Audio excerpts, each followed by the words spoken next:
नमस्कार मित्रों। आज की सुबह मैं विकास वर्धन आप लोगों के समक्ष एक ऐतिहासिक कहानी लेकर उपस्थित हुआ हूँ। आशा करता हूँ कि आप लोगों ने वाचस्पति मिश्र का नाम सुना होगा। वाचस्पति मिश्र वही हैं जिन्होंने भामती ग्रंथ की रचना की है, जिसमें कि ब्रह्मसूत्र की व्याख्या है। मैं वाचस्पति ऋषि के विवाह की कहानी से शुरू करना चाहूँगा। पहले के समय में कम उम्र में शादियां हुआ करती थी। यद्यपि वाचस्पति ऋषि की रुचि शादी में ना के बराबर थी, लेकिन फिर भी उनके माता पिता ने कहा कि शादी कर लो, तो उन्होंने विरोध भी ना जताया, ध्यान भी ना दिया कि क्या होती है शादी, करने से क्या होगा, ना करने से क्या होगा। उन्होंने कहा कि कर लो, तो उन्होंने कहा ठीक है कर लो। उन्होंने शादी कर ली। शादी के बाद वो ब्रह्मसूत्र की रचना में लग गए और उन्होंने यह मन में संकल्प किया कि ब्रह्मसूत्र के खत्म होने के बाद मैं संन्यास ले लूंगा। उनकी पत्नी आई।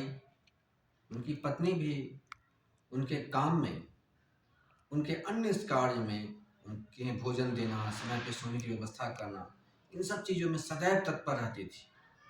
और वाचस्पति में से सदैव ब्रह्मसूत्र की व्याख्या में लगे रहे। करीब 12 वर्ष का समय लगा उन्हें। और ये 12 वर्षों तक उनकी पत्नी आती थी, खाना देती थी, खाना सामने से ले जाती थी और उन्हें इस बात का पता भी नहीं चलता था कि खाना लेकर के कौन आ रही है, कौन खाना फिर जूठा थाली ले जा रही है। अन्य जो भी काम थे, उनके कपड़े धो देती थी, कपड़े पहनना होता था फिर कपड़े ला देती थी, सारी सेवा उनकी करती थी। और फिर भी वह ब्रह्मसूत्र की व्याख्या में इस प्रकार से लीन थे कि उन्हें पता ही नहीं चल पाया कि कौन उनकी सेवा करते जा रही है। इस प्रकार से एक दिन आया जब उनकी यह ब्रह्मसूत्र वाली पुस्तक पूरी हुई, तब उनका ध्यान टूटा और उन्होंने देखा कि किसी, उन्होंने पूछा कि तुम कौन हो? तो उनकी पत्नी भामती ने कहा कि मैं आपकी पत्नी हूँ, आपकी धर्म पत्नी हूँ, आपके साथ मेरा विवाह हुआ है, 12 वर्ष हो गए, इससे 12 वर्ष से मैं आपकी सेवा कर रही हूँ। बोला अच्छा, तो तुम वही हो जो हर रोज मुझे खाना दे जाती थी? बोली हाँ मैं वही हूँ जो हर रोज मैं आपको खाना देती थी, हर रोज मैं आपके नहाने के लिए पानी देती थी, हर रोज आपके कपड़े धोती थी।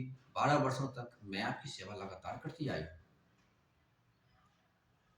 ऐसा सुनते ही वाचस्पति मुनि रोने लगे, उनकी आंखों से आंसू बहने लगे।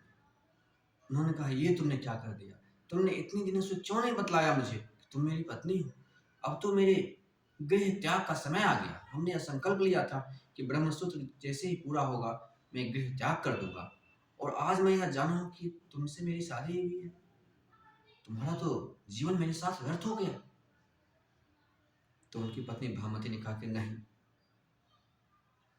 आप जो इस वक्त इतने द्रवित हुए, इतने दुखी हुए, इन आपके आंखों से जो आंसू बह रहे हैं, यह इस बात को सूचित करता है कि आपके हृदय में मेरे लिए कितनी बड़ी जगह है, और इससे अधिक मुझे कुछ नहीं चाहिए, इससे अधिक मुझे कुछ भी नहीं चाहिए।